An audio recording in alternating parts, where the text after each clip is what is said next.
Mimi ni Imani Henrik nikiwa na Sara Sarakike. Kama nilivyokuambia hapo awali, tutazungumza na katibu mkuu wa chama cha ACT Wazalendo Ado Shaibu kuangazia mpango wa chama hicho kuelekea uchaguzi mkuu, hasa katika wakati ambao kuna kile kinachoitwa mpasuko wa kisiasa, huku wengine wakitaka uchaguzi na wengine wakihitaji maridhiano kwanza. Ado, karibu sana.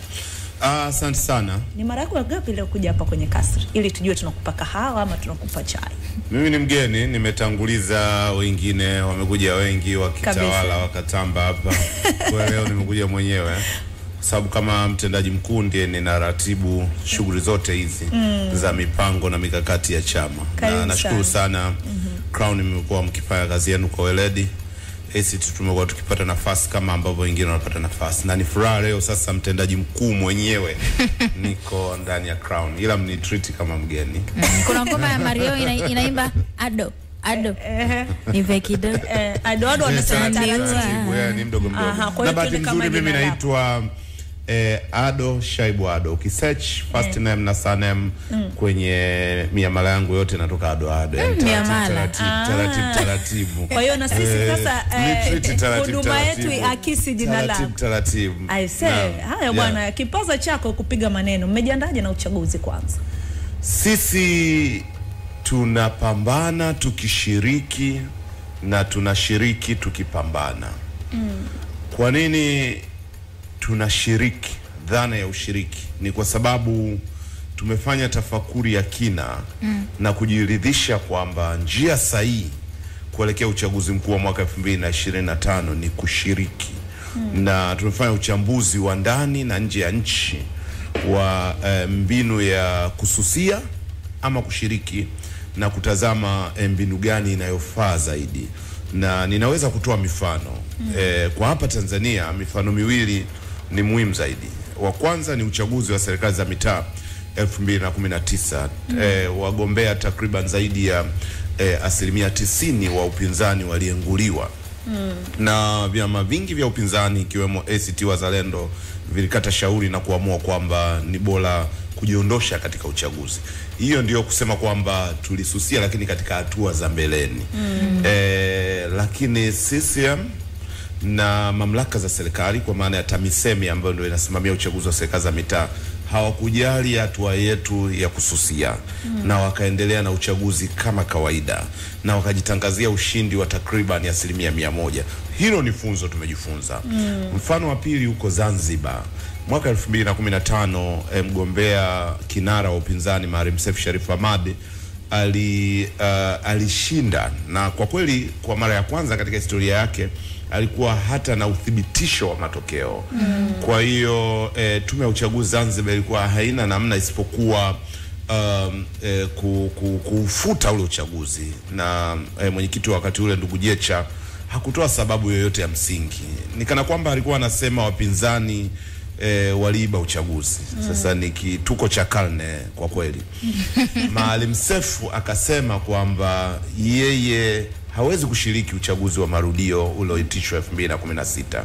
CCM hawakujali msimamo wa Maalim Seif na tume ya uchaguzi Zanzibar haikujali. Na hii kwa kweli ndio imekuwa trend, ndio mwenendo katika nchi nyingi ambazo demokrasia imekuwa katika mbinyo. Ukiangalia Kenya, ukiangalia nchi nyingi za Afrika Magharibi, Afrika ya Kaskazini, Latin America na kadhalika, utapata mifano hii kwamba kwa madikteta kwingineko ambako wako wewe ukisusia wao wanafurahia kwa sababu kwao kuiba uchaguzi ni gharama kubwa. Inabidi waue, inabidi waumize, inabidi walete tafulani za kila namna. Kwa hiyo ukiwaambia ushiriki, usizani kwamba wenzako wanajali. Wao wanaona ni kama umewapa shortcut. Ndio ile wanasema ukisusa sisi twala. Ndivyo ilivyo. Na mwenyekiti wetu wa ACT ndugu Othman Masudi ana msemo mzuri sana juu ya hilo. Anasema kususia ni mbinu. Tena ni mbinu muhimu ya kimapambano. Boycott, resistance, hii ni mbinu muhimu sana ya kimapambano. Lakini sio kila mtu anasusiwa. Kususiwa anasusiwa muungwana. Muuni asusiwi. Sasa Ado, mara ya kwanza vyama vya upinzani vingi mlikuwa mnahitaji mabadiliko ikiwemo ninyi. Lakini baada ya Chadema kuja na kampeni yao ya no reforms no election na kuto kusign zile kanuni za uchaguzi, ninyi mlisign, mliweka sahihi kumaanisha kwamba mtashiriki uchaguzi. Na baadhi ya watu wametafsiri kwamba kama mmerudi nyuma hivi kwamba mlikuwa mnataka maridhiano na nini, lakini kwa kukubali manake ni kama na ninyi mmeungana, hamjafuata mwelekeo ambao wamefuata wenzenu. Mlizingatia nini? Asante. Ndio nilivyosema mwanzoni kwamba moja, tutashiriki na nimejenga hoja ya kushiriki. Ya pili nikasema tutapambana. Kwa nini tunapambana? Tunapambana kwa ajili ya nini? Na tunapambana namna gani? Haya ndio masuala ambayo yanajibu swali uliloniuliza. Kwanza, sisi tunakubaliana kwamba mfumo wetu wa uchaguzi hapa Tanzania una mapungufu makubwa sana na unahitaji maboresho. Na sisi ACT Wazalendo tumeainisha maeneo 6 ambayo tunadhani kwamba ni muhimu sana na inawezekana kufanywa kazi katika kipindi cha sasa ili kufanya uchaguzi wetu uwe huru, wa haki na kuaminika. Na kwa kuyataja kwa ajili ya muda, tumesema tunataka wajumbe wa sasa wa tume ya uchaguzi wajiuzulu na wateuliwa wajumbe wapya kwa kuzingatia utaratibu uliowekwa katika sheria ya tume huru ya uchaguzi. 2, tumesema mawakala wawe mawakala kweli, wawe huru, wasibughudhiwe kwenye kuapishwa, wawe uhuru katika vituo vya kupigia kura na wapewe nakala za matokeo, uhuru wa mawakala. 3, tumesema hatutaki wakurugenzi wa halmashauri wawe wasimamizi wa uchaguzi. 4, tumesema hatutaki kura feki. Hivi sasa kura zimepoteza thamani yake na unaweza kuzikamata kwa urahisi tu. Ukiingia YouTube andika tu kura feki Tanzania, utaona visa vingi vya kura zinavyokamatwa hovyo barabarani na watu. Kwa hiyo kura feki. Na 4, tumesema vyombo vya ulinzi na usalama vitende haki, visiegemee upande mmoja. Hivi sasa sisi wapinzani tunaona kwamba vyombo vya ulinzi na usalama vinashiriki mikakati ya kuisaidia CCM. Na pia tumesema kwamba hatutaki wagombea waenguliwe kwa sababu ambazo sio za kikatiba. Imani bila shaka hujatimiza miaka 40. Kwa hiyo ukigombea urais unakuwa mpoteza sifa ya kikatiba ya kugombea urais wa Jamhuri ya Muungano wa Tanzania. Kwa hiyo tume ikisema inakuengua inakuwa iko sawa sawa. Lakini kwa hoja za mtu kushindwa kujaza form, hizi ni hoja hazina mashiko yoyote. Mtu anapaswa kusimamiwa ajaze kwa usahihi na asienguliwe kama sababu zinazomuondosha sio za kikatiba. Haya mapendekezo yamekubalika Ado? Tumewapa tume ya uchaguzi kwa njia mbalimbali na hatuoni kwamba wameyakubali. Lakini sisi tumekubaliana kupitia halmashauri kuu ya chama chetu kwamba uchaguzi wenyewe ndio uwanja wa mapambano. Kwa hiyo tumekubaliana tuende kwenye mapambano, tutapambana nao kwenye kila hatua na hatutokoma katika mapambano yetu mpaka dakika ya mwisho. Na silaha yetu ni nini? Silaha yetu ni wananchi. Ni vizuri kuwahamasisha wananchi kukataa wizi wa kura. Na kwa kweli tunapaswa kuwapa ujumbe halisi hata kama ni mkali. Na ujumbe mmoja muhimu sana ni kwamba wizi wa kura ni wizi kama wizi mwingine. Na mimi tumezunguka hivi karibuni kanda ya Ziwa tukiwaambia wananchi kwamba mwizi wa ng'ombe anafanywa nini? Anapigiwa ngoma? Hapana. Mwizi anapewa chakula ili aendelee kuiba? Hapana. Mwizi wa ng'ombe anashughulikiwa kisheria kabisa. Mwizi anayevunja duka anafanya nini? Anafanywa hivyo hivyo. Lakini mwizi wa kura tunamtreat kana kwamba yeye sio mwizi. Kwa tunapaswa kuwahamasisha wananchi wamshughulikie mwizi wa kura. Sasa wananchi watamshughulikia vipi? Kisheria, na kuna haki yake lazima apewe. Katika miaka ya karibuni apewi haki yake. Haki gani hiyo? Ziko haki mbili. Haki ya kwanza, raia mwizi akipatikana wanamdhibiti. Katika jamii zetu mwizi hatusubiri polisi. Huo ndio kweli wenyewe. Kujichukulia sheria mkononi. Sio sheria mkononi. Ni kumdhibiti mwizi. Lazima akamatwe. Mwizi lazima akamatwe. Na kile alichoiba. Mwizi na wezi ni rahisi kuwajua. Ni ama utawakamata na vidhibiti ama utapata ishara za majaribio ya wao kutaka kuiba. Na ndio maana hata katika sheria, mimi ni mwanasheria kitaaluma, kuna kufanya na kuna kujaribu kufanya. Kwa hiyo hata wizi kuna kosa la kuiba na kuna kosa la jaribio la kuiba. Mtu yoyote anayekuambia ana karatasi za kutosha za matokeo katika kituo chake, huyo ana jaribio la kuiba uchaguzi. Yani huyo hujamkamata na kidhibiti cha kuiba uchaguzi, lakini huyo anajaribu kuiba uchaguzi. Mtu yoyote asubuhi ya kupiga kura anayekuambia kwamba sijapata barua yako ya utambulisho, yani wewe ni wakala, alafu anakuambia hajapata barua ya utambulisho, huyo mtu yupo katika jaribio la kuiba uchaguzi. Anataka utoke nje kidogo, uhangaike kutafuta barua yako ya utambulisho yeye aweze kuingiza kura feki. Sasa tunawahamasisha wananchi, sio kwamba tu waudhibiti wizi wa kura, lakini pia wadhibiti majaribio ya kuiba kura. Mimi nitawapa mfano. Miaka ya nyuma mtu akiiba uchaguzi alikuwa hata anahamishwa, hata anakuwa na hofu. Lakini hivi sasa watu wanaiba uchaguzi na wanatamba mitaani kwamba mimi ndio nilifanya vile, na nasema haya nikijua kwamba nipo katika kituo.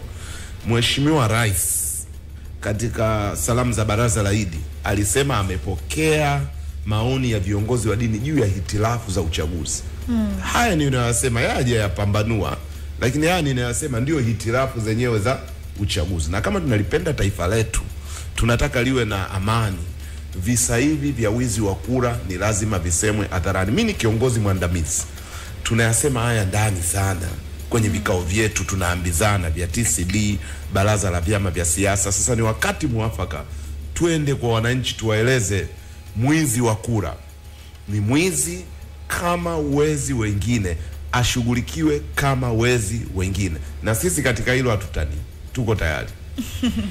Umesema kwamba mmepeleka mapendekezo kwenye tume na haionekani kama wameyakubali ama watayafanyia kazi. Mna imani kiasi gani kwamba uchaguzi utakuwa huru na wa haki? Uchaguzi wa Tanzania kusema kwamba utakuwa huru ni kujidanganya. Kwa nini? Ni kujidanganya. Na ninawasikia watawala, viongozi wa CCM wanatuahidi sisi kwamba uchaguzi utakuwa huru na wa haki. Sisi sio wajinga. Sisi hatutaki garantia ya maneno kutoka CCM.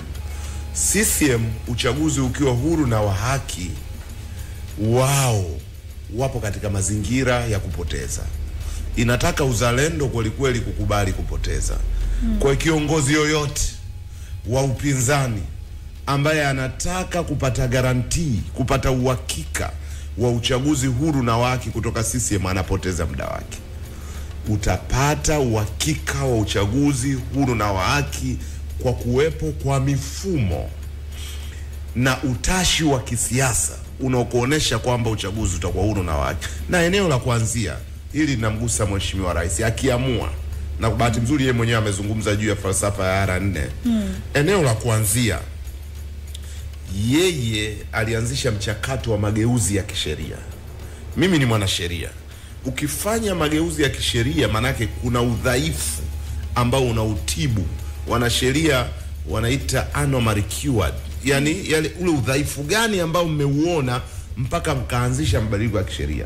Kilio cha wapinzani na wanademokrasia kilikuwa kwamba hao wanaosimamia sasa hivi uchaguzi hawafai. Na sio kwamba tunawachukia kama watu wengine, ni watu wanaoheshimika kwenye jamii. Lakini mchakato uliowaleta pale unakuwa sio sawa. Nitawapa mfano mdogo tu. Mzee Omar Ramadhan Mapuri ni mwanasiasa mwandamizi katika siasa za Tanzania.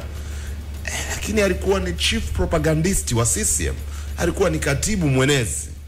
Alafu sasa hivi yuko pale tume. Alafu kuna watu wanatuahidi sisi kwamba uchaguzi utakuwa huru na waki. Yani mtu ambaye amewahi kufikia leo hivi kama alivyokuwa Amos Makala 5 years to come, miaka 5 baadaye umuone anakaa pale. Alafu mimi nikionewa huko chini nimekatwa kwenye ubunge, nitakata rufaa dhidi ya uamuzi wa msimamizi wa uchaguzi katika wilaya.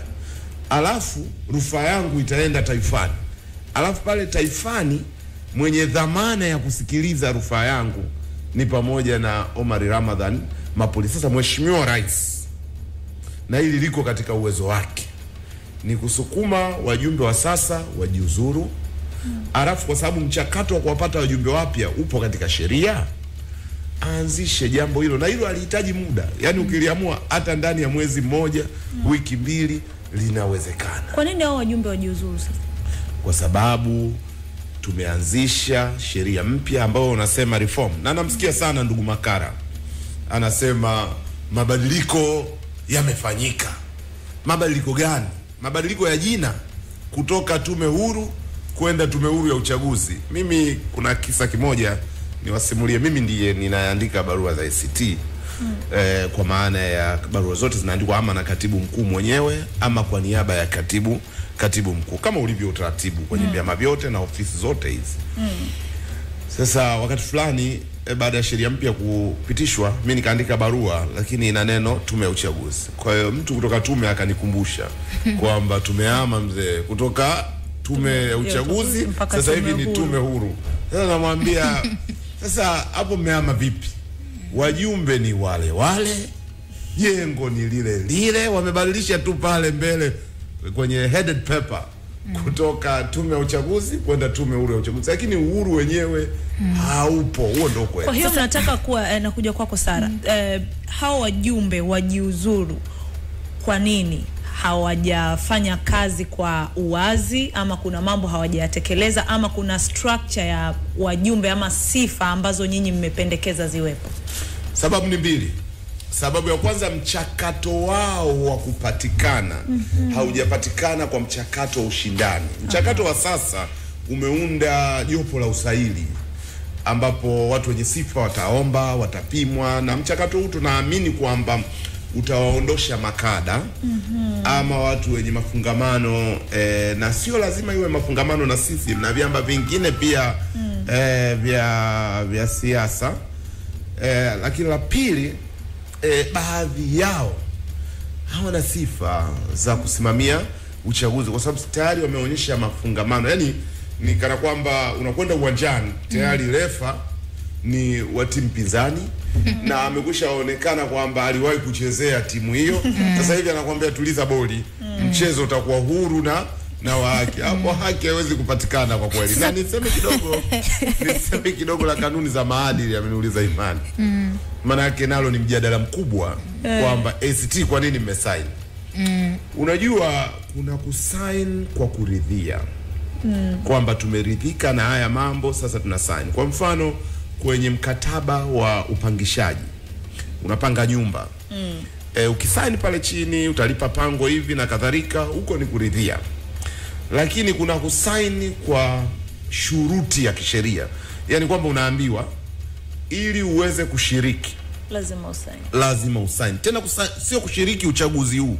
Ile sheria ni mbovu kweli kweli.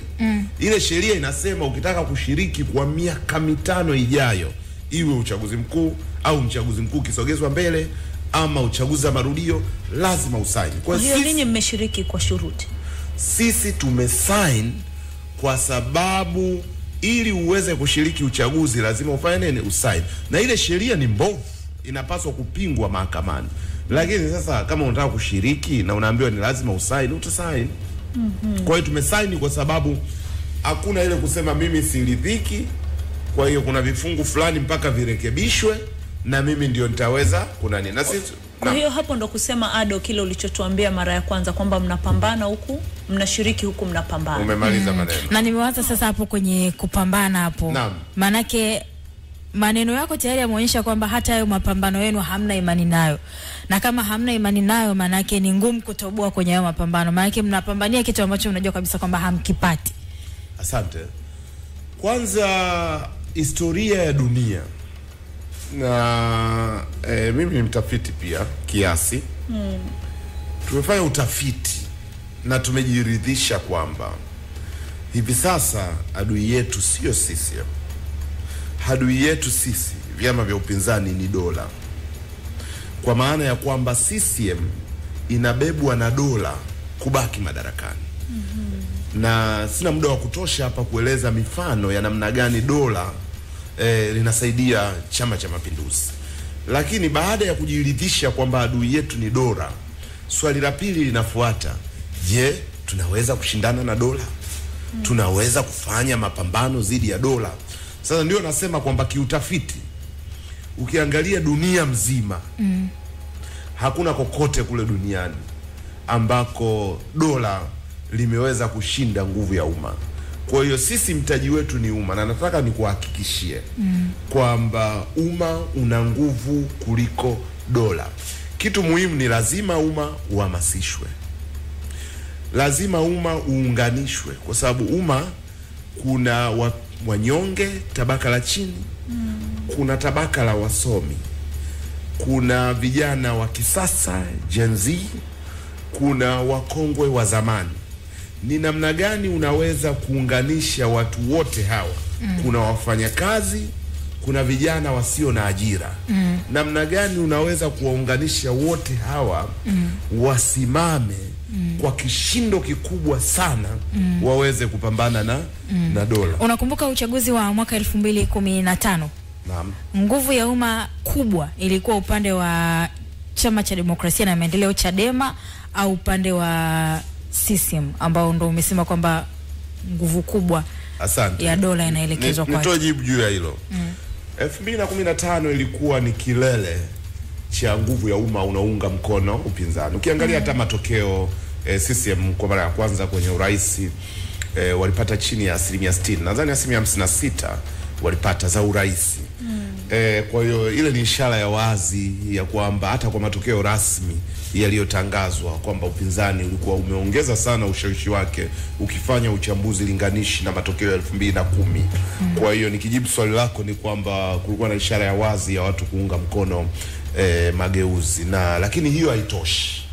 Ni lazima uwe na majemedali. Ndio sisi viongozi wa mstari wa mbele. Umma unaweza ukawa tayari. Je, unao majemedari ambao watauongoza umma? Na hiyo sio kazi nyepesi, kwa sababu majemedari tutalengwa. Kuna vifungo, kuna mauaji, na hapa sio lazima ni mifano, kuna kuumizwa. Je, majemedari tuko tayari kuongoza umma? Kwa hiyo kuna masharti mawili: kuhamasisha umma na kuongoza umma kutekeleza wajibu wake wa kimapambano. Sisi tuko tayari. Jasho na damu. Mko tayari kwa sisi tuko tayari kwa mapambano. Tuko tayari kulinda thamani ya kura. Tumeona mnawapokea wageni hivi sasa. Wageni cheleko. Kuna ile wimbo nadhani nani sijui mtatukumbusha na zamu ya nani leo. Zamu ya nani leo. Japo na maudhui tofauti, lakini kile kibwagizo kina maana ACT, kwa sababu muda wote yani leo zamu ya nani. Nasikia tunakula. Kwa sasa shangwe naona chereko vifijo viko. Kuna namna pia mnapata wageni ambao wana ushawishi, tukianza kama na Sheikh Isa juzi mmefanya mpaka sherehe kabisa. Hawa wanaongeza chachu gani kuelekea uchaguzi?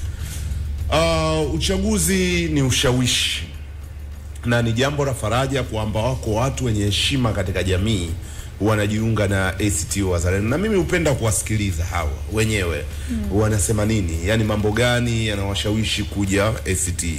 Na mpaka sasa nimezipata sababu kadhaa zinazojirudia mara nyingi, na mimi huchukulia hili kama ni utafiti pia. Ukimsikiliza aliyekuwa mwenyekiti wa Chadema Shinyanga Emmanuel Mtobi, ukimsikiliza Sheponda, ukimsikiliza leo tumempokea katibu mwenezi msemaji wa taifa wa NCCR Mageuzi, wote hawa wanazungumza mambo matatu yanayofanana. La kwanza, wanasema wamefarijika na kuvutiwa na programu yetu, msimamo wetu wa kushiriki tukipambana na kupambana tukishiriki. Hilo nimeona wengi wanalirudia hilo. Lakini la pili, vijana wengi wanaojiunga na chama wanarudia kwamba wamefarijika na mkakati wa ACT kuwapa nafasi vijana. Sababu mimi ukatibu mkuu sasa hivi ni awamu yangu ya pili. Sasa you can imagine 5 years ago wakati napewa ukatibu mkuu kwa mara ya kwanza nilikuwaje kiumri na kiuzoefu. Kwa hiyo hilo lilikuwa ni kama ujumbe kwa vijana wa Tanzania kwamba you can be young, unaweza ukawa hata na miaka 20 na kitu, lakini unaweza kuwa mtendaji mkuu wa chama cha ACT Wazalendo. Hilo nimeliona wengi wakirudia. Wengine wanatupa credit kwenye sera zetu na kusimamia hasa siasa za masuara. Sasa haya yote sisi yanatupa moyo kwamba kumbe kuna watu wanatufuatilia. Labda tuchukulie mfano wa Sheponda. Sheponda amefanya kazi na vyama vingi. Kuna wakati Sheponda aliitwa CUF. Lakini hajawahi kushuhudiwa kwamba amewahi kuwa na kadi ya CUF. Kuna wakati Sheponda aliitwa Chadema kwa sababu amefanya kazi kwa karibu na Tundu Lissu kwenye majukwaa ya kisiasa, hasa uchaguzi mkuu wa mwaka 2020, lakini hajashuhudiwa akiwa na kadi ya ACT Wazalendo. Sheponda ameipa heshima ACT Wazalendo kukubali kujitokeza hadharani na kuchukua kadi ya chama, na bila shaka tumempatia kadi. Na nitamke hapa leo, sijasema ile ilikuwa ni siku ya kumpatia kadi, lakini Sheponda ataonyesha kwa mara ya kwanza na ushawishi wa namna gani. Tutakuwa na mkutano mkubwa, bado hata hatujaanza kutangaza, hapa Dar es Salaam siku ya Jumapili, na tutaeleza ni kiwanja gani, eneo gani, na hiyo ndio itakuwa hatua ya kwanza ya ACT Wazalendo kuonyesha nguvu zake katika siasa za Dar es Salaam. Kwa hiyo tunapata watu wenye ushawishi na inatupa kujipanga, hasa kupata watu wa kushinda ubunge katika majimbo. Tunao vijana wetu tumewalea ndani, tuna wanasiasa wenye uzoefu, lakini na hao wanaokuja pia wanaongeza chachu hiyo katika chama cha ACT Wazalendo. Ado, moja kitu ambacho kinawafurahisha wengi nikiwemo mimi kutoka ACT Wazalendo ni kuwaamini vijana na wanawake. Tunaona ule waziri kivuli mnawapa, na wanakuwa wanazungumza, wanatoa mitazamo yao na maoni yao. Nini kinawapa imani sana kwao ukilinganisha na sehemu nyingine za maamuzi? Unakuta sawa kuna vijana ama kuna wanawake, lakini ni kama wamekwenda kutick box, husikii wakiongea ama wakifanya baadhi ya vitu. Asante. Kuna bwana mmoja anaitwa Thomas Sankara. Ni mwanaharakati, mwana mapinduzi wa Kiafrika. Amewahi kusema ukombozi wa mwanamke na ushiriki wa mwanamke kwenye harakati ya ukombozi ni sharti la lazima ili mapinduzi yafanikiwe. Hatumpi nafasi mwanamke kama upendeleo ama hisani ama uonekane kwamba umeweka uwiano sawa kitaswira. Hapana. Ni kwa sababu kama anavyosema Sankara, hakuna mapinduzi yoyote ya kijamii yanaweza kufanikiwa yakimweka kando mwanamke. Na sisi ni waumini watiifu kabisa wa dhana hiyo ya Thomas Sankara. Iwe ni mapinduzi ya kiuchumi, mapinduzi ya kijamii na mageuzi ya kisiasa, ukitaka ufanikiwe huwezi kumweka kando mwanamke. Ndio maana ACT Wazalendo tangu tufanye mkutano mkuu wa kwanza tumekuwa na kiongozi fulani mkubwa mwanamke. Tulianza na mwenyekiti wetu wa kwanza Mama Ana Mgwila, mwanamke. Ndugu Doro Semu ambaye sasa ni kiongozi wa chama, aliyokuwa katibu mkuu wa chama hiki, mwanamke. Na sasa yeye ni kiongozi wa chama na amekushawahi kuwa makamu mwenyekiti. Ule uongozi wa juu, naibu katibu mkuu upande wa bara Esther Thomas, mwanamke. Tunayafanya haya yote. Ukiangalia bodi ya wadhamini zaidi ya 50% wanawake. Wajumbe wa kamati kuu wa kuchaguliwa, ACT imeweka kwenye katiba 50-50. Yaani kwenye kila kanda mwanamke mmoja, mwanaume mmoja. Kuna visingizio vingi vinatolewa kwenye vyama kwamba labda hakuna wanawake na kadhalika. Hivi ni visingizio vya miaka mingi. Mimi husoma historia. Wakati fulani TANU ilitembelewa na mgeni fulani kutoka Uingereza, akafika akaenda kwenye mkutano wa hadhara hapa Dar es Salaam wa TANU kabla ya uhuru. Akakuta wanawake ni wengi kuliko wanaume. Akaenda kwenye kikao cha TANU, akakuta TANU haina hata jumuiya ya wanawake. Akauliza wanawake wako wapi? Ndio hawa kina Bibi Titi baadaye wakaja. Kisingizio cha kwamba hakuna wanawake ni mfume dume tu katika vyama. Mkiweka project ya kuwapa nafasi wanawake kuonyesha vipaji vyao, wanawake watajitokeza tu. Kwanza watajiona wako eneo salama, kama watu wamemheshimu Doro na kuwa kiongozi wa chama, na wamewaheshimu wengi kuwapa waziri kivuli. Sisi tuna wizara nyetu. Unajua kwenye vyama hivi unaweza ukapishana chama kimoja na chama kingine, hiki kikawa na muundo, lakini ziko wizara ziko pale. Roho, hakuna chama hakina wizara, hakuna idara ya fedha. Kipo. Sisi idara ya fedha inaongozwa na mwanamke, Rachel Kimambo. Hakuna chama akina idara ya mambo ya nje.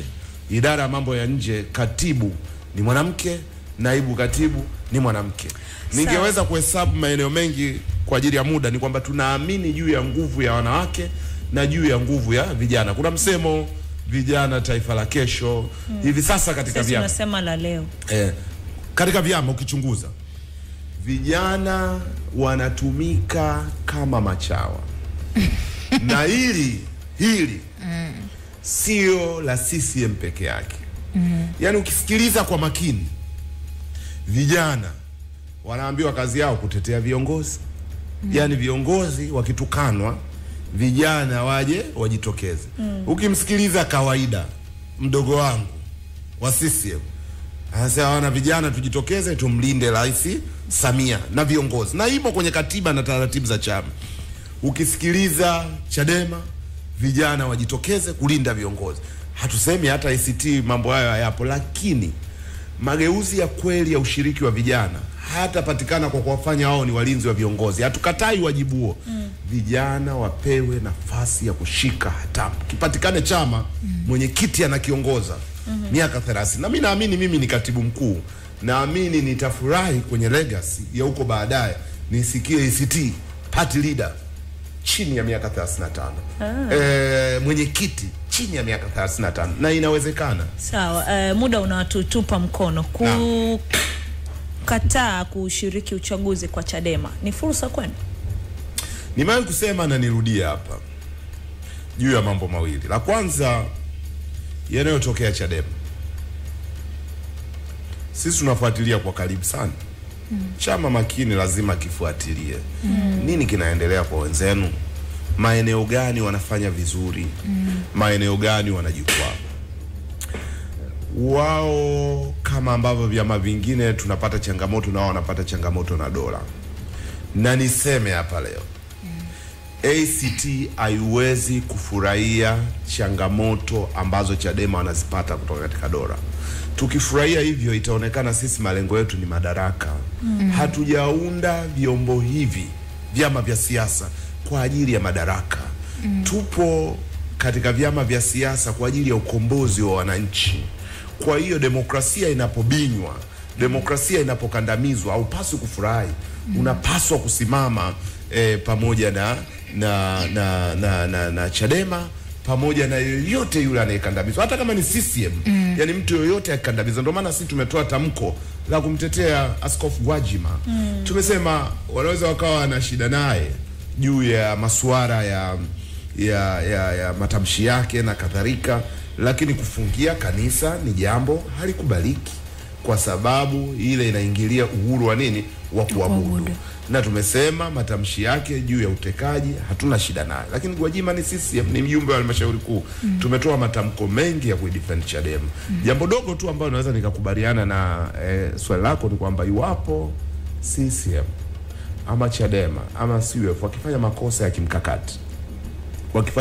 ya kimkakati, strategic mistake, yani wao wenyewe katika maamuzi yao wakafanya kosa, wakateleza, wakaacha vacuum, wakatengeneza ombwe ambalo sisi tunakuja kuliziba labda, hilo ni jambo ambalo sisi hatuwezi kuacha kuchangamkia kama fursa. Na vyama vinafanya makosa mengi, sisi tunafanya makosa.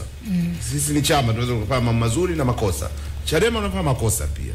Kafu wanafanya makosa. Sisi wanafanya makosa. Siasa ni mchezo wa kucheki makosa na mazuri ya mwenza. Kama ulivyo mpira wa miguu. Kwa hiyo unakubaliana na msimamo wao wa no reform no election?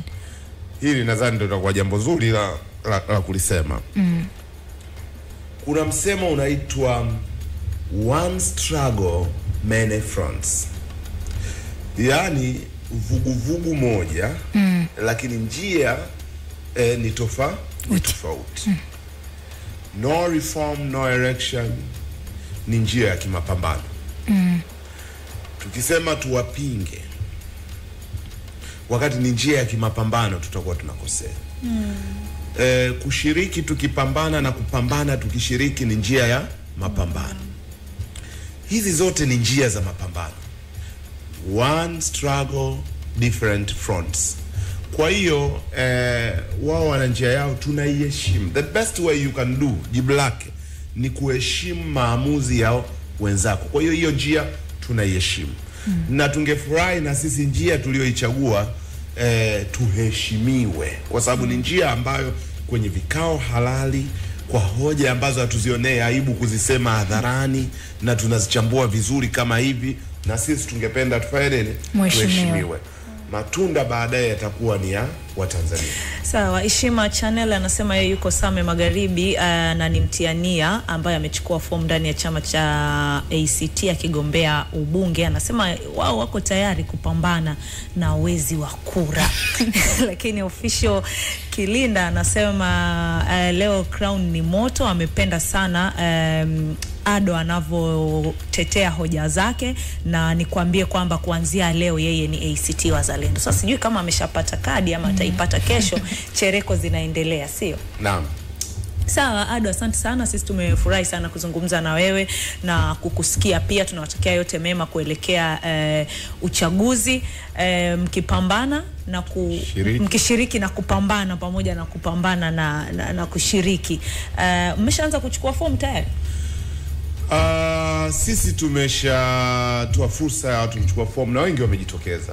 Urais wa Jamhuri tunao wagombea wawili wamejitokeza, urais wa Zanzibar mgombea mmoja amejitokeza, na tuna mamia wanachama wetu wamechukua nafasi za ubunge, uwakilishi pamoja na udiwani. Mimi ni mbunge wa mioyo ya wananchi wa Tunduru. Yaani okay, if you get time unabungia mioyo. If you get time, nenda YouTube yako, andika tu Ado Shaibu Tunduru, Tunduru history wafika Tunduru, watu wote wakifika Tunduru, yani wanaambiwa bana hapa business ya Tunduru ni Ado Shaibu. Kwa hiyo nimeshachukua fomu ya Wanatunduru, na safari tutapambana afe kipa afe beki, jua liwake mvua inyeshe, lazima tuwadhibiti uwezi wa kura Tunduru. Na kama mnafahamu pia viongozi wengine mbalimbali wa ACT wamechukua fomu kwenye maeneo mengi. Ado, asante sana na tunakutakia yote mema pia kwenye kugombea kwako. Mimi ninashukuru sana, na niseme dogo tu kwamba ninafahamu Watanzania wengi wamekuwa wakitufuatilia ingawa katibu mkuu. Basi sasa hilo dogo nitakurudia. Naam, asante.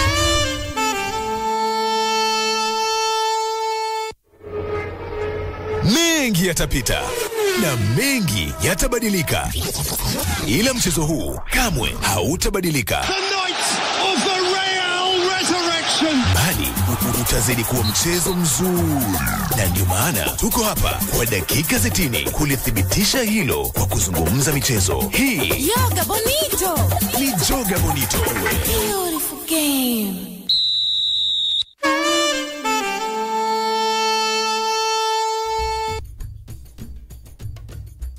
1:40 na tulikuwa tukimuaga Ado Shaibu kutoka ACT Wazalendo. Ado Shaibu, Ado, ulikuwa unasema kwamba una lile neno dogo tu, kwa sababu nafahamu Watanzania wengi wanatufuatilia, pengine wangependa tuzungumze zaidi. Leo mimi nina mzuka sana, nina furaha. Kungekuwa na kipimo cha furaha pengine kwa scale yake iko juu sana. Kwa hiyo licha kwamba makatibu wakuu ni watu tuko busy sana, kwa hiyo nimeojua pahala nikatoa offer fulani, na leo nitaitoa hapa kwamba nitaacha mawasiliano yangu kwa Tanzania, kwa sababu ni njia ya kupima wanatuelewa namna gani, na ninatenga muda nasikiliza simu zote hizi, wale wanaopenda kujiunga na chama, wale wanaopenda kugombea nasikiliza, kwa sababu nasikika mbali. Kwa hiyo naomba kwa ruhusa yenu nitataja namba ili mjadala uendelee baada ya hapa, kwa sababu hatuwezi kukaa hapa masaa matatu. Kwa hiyo mimi Ado Shaibu, katibu mkuu wa ACT Wazalendo, namba zangu za simu kwa ajili ya kuendeleza mjadala ni 0653 61 9906. Narudia tena 0653 61 9906. Mimi napenda mijadala, kwa hiyo siogopi hoja. Kama kuna jambo lolote la kukosoa, kusifia kwa ajili ya kutupa moyo, milango iko wazi. Asante sana. Sasa hivi jamani, hii Crown ni balaa. Naona itabidi tulete na matangazo hapa ni yani sekunde tu simu zimeanza kwa wingi hivyo. Watu wako makini. Ado, kuna kitu nitaka kukuuliza ila nimesahau. Makrina, dakika 2 tu. Nimetoa dakika 2 kwa sababu najua utatumia dakika 2. Ado, nyinyi mmekuwa moja ya vyama ambavyo mna uwepo mkubwa na wenye nguvu sana kwenye mitandao ya kijamii. Na hivi sasa hatupati mtandao wa X, Telegram pamoja na Clubhouse. Hii inawaathiri vipi kama wanasiasa na chama chenu? Kwanza uamuzi wa kufungia X kwa mfano ni uamuzi ambao haukubaliki. Na kuna wakati msemaji wa serikali na mamlaka husika huwa zinajenga hoja zinazokubalika. Hiki kivumbi nimejoshi. Lakini kwenye hili la kufungia X hakuna sababu. Kwa sababu kwa mfano sababu ya mauzui ya kingono na mambo yasiyokuwa na maadili, nadhani tukiweka kwa uwiano, sidhani kama X ni namba 1 kwenye hiyo changamoto. Lakini mimi nadhani X imefungiwa kwa sababu za kisiasa. Rai yangu kwa Mheshimiwa Rais wa Jamhuri ya Muungano wa Tanzania ambaye amejipambanua kupitia falsafa ya R4, X ni jukwaa kwanza la mawasiliano, 2 ni ajira kwa vijana wetu. Wako vijana wengi wanajiajiri kupitia mitandao ya kijamii. Mimi nawajua watu wengi tu ambao wamejiajiri kupitia mambo yale. 3, X ni jukwaa la kihabari, hasa la tabaka la kati, la watu waliosoma na kadhalika. Kwa hiyo kufungia kuna matokeo ya mbali sana, far reaching consequences. Sio tu kwa watu wanaodhani wanazima upinzani, tunazima sauti za watu wengi. Na kichekesho kikubwa ni kuona X inafungiwa au inadhibitiwa, lakini hao walioifungia X wanakuja X kueleza kwa nini wameifungia X humo X, na wengine wanatoa taarifa kwa X. Hiyo peke yake inakuona it does not make sense. Yani hiyo ni sababu kwamba walipaswa kufanya nini? Kuifungulia. Yani wanatumia VPN kuja X ambao wanasema wanataka Watanzania wasiende kwa sababu kuna maudhui yasiyofaa. Kwa hiyo haikubaliki, na nadhani kwamba serikali itatafakari tena uamuzi wake. Naamini kwamba serikali nao watu wasikivu wanaoweza kutafakari tena maamuzi kama haya katika taifa letu. Inawaathiri ninyi kama sana, kwa sababu ACT inafanya vizuri mtandaoni na tunatumia mtandao kama njia ya kueleza habari zetu. Na kwa hiyo ikiwa watu wanakwenda kwa VPN, maana yake wanapungua. Sijafuatilia karibuni kujua ni namna gani imedondoka, lakini ukitazama hata kwenye mitandao yetu unaona ufuasi unapungua, kwa sababu sio kila mmoja anaweza kujua maarifa ya VPN. Kwa hiyo inatudhibiti na inaturudisha nyuma. Na nadhani nimeona kuna baadhi ya wanasheria wanafikiria kwenda kuchallenge hatua hii mahakamani. Sisi tutaunga mkono. Naam, kwa sababu ni hatua ambayo inapaswa kupingwa kwenye kila upande ili zuio liondoke. Sawa, Ado, asante sana. Naona simu ni nyingi sana. Tunaomba ukaendelee kupokea simu na mjadala uendelee. Karibu tena bwana. Asante sana.